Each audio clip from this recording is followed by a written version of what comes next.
Guys Bigg Boss season 8 11th week లో ఒక top contestant Bigg Boss house నుండి eliminate అవ్వబోతున్నాడు. సో అది ఎందుకు అంటే ఇప్పుడు ప్రజెంట్ అయితే మనకు 6 కంటెస్టెంట్స్ అయితే నామినేషన్స్ లో ఉన్నారు. ఈ 6 కంటెస్టెంట్స్ లో టాప్ ఓటింగ్స్ వచ్చేసి మనకు గౌతమ్ కృష్ణకి పడడం అయితే జరిగింది. ఇక గౌతమ్ కృష్ణ మినహా మిగతా వాళ్ళందరూ కూడా డేంజర్ జోన్ లో ఉన్నట్టే. ఎందుకు అంటే గౌతమ్ కృష్ణని ఎలాగైనా ఈ సీజన్ 8 విన్నర్ గా చూడాలి అనేసి ఆడియన్స్ అయితే కోరుకుంటూ చాలా ఓట్స్ అయితే వేస్తున్నారు. ప్రజెంట్ అయితే ఓటింగ్ లో మనకు గౌతమ్ కృష్ణ అయితే ఉన్నాడు. అండ్ సెకండ్ పొజిషన్ లో మనకు టేస్టీ తేజ అయితే ఉన్నాడు. ఒకవేళ టేస్టీ తేజ పేరెంట్స్ కనుక ఈ సీజన్ అంటే ఈ వీక్ ఎండింగ్ లో కనుక రాకుండా ముందే వచ్చుంటే టేస్టీ తేజ ఖచ్చితంగా డేంజర్ జోన్ లో ఉండేవాడు. ఎందుకంటే ప్రతి ఒక్కరి పేరెంట్స్ బిగ్ బాస్ హౌస్ లోకి ఎంట్రీ ఇచ్చిన ప్రతిసారి కూడా టేస్టీ తేజ ఏడవడం కావచ్చు, సో ఎమోషనల్ గా తను బాధపడడం అనేది ఆడియన్స్ కి బాగా కనెక్ట్ అయిపోయింది. సో ఇలా టేస్టీ తేజ ఎమోషనల్ గా ఉన్న ప్రతిసారి కూడా ఆడియన్స్ సపోర్ట్ చేస్తూ చాలా ఓట్స్ అయితే వేశారు.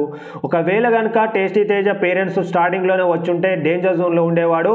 సో తను ఎమోషనల్ గా ఆడియన్స్ కి కనెక్ట్ అయిపోవడం వల్ల పేరెంట్స్ చివర్లో రావడం వల్ల కూడా ప్రజెంట్ అయితే ఓటింగ్స్ లో సెకండ్ పొజిషన్ లో టేస్టీ తేజ అయితే ఉన్నాడు.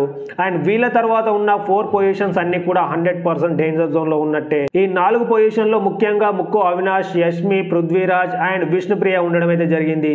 ఈ నలుగురిలో ఎవరైనా ఎలిమినేట్ అయినా మనం ఆశ్చర్యపోవాల్సిన అవసరం లేదు.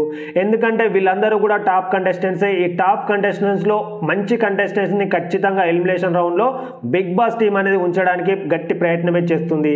ఎందుకంటే మనకు నబిల్ దగ్గర ఎవిక్షన్ షీల్డ్ ఉంది కాబట్టి ఆ ఎవిక్షన్ షీల్డ్ అనేది ఆ గట్టి కంటెస్టెంట్ మీద వాడతాడా లేదా ఆ ఎవిక్షన్ షీల్డ్ ని మళ్ళీ తన కోసమే వాడుకుంటాడా అనేది బిగ్ బాస్ టీం అయితే ఒక మంచి కంటెస్టెంట్ ని ఎలిమినేషన్ రౌండ్ లో ఉంచబోతుంది.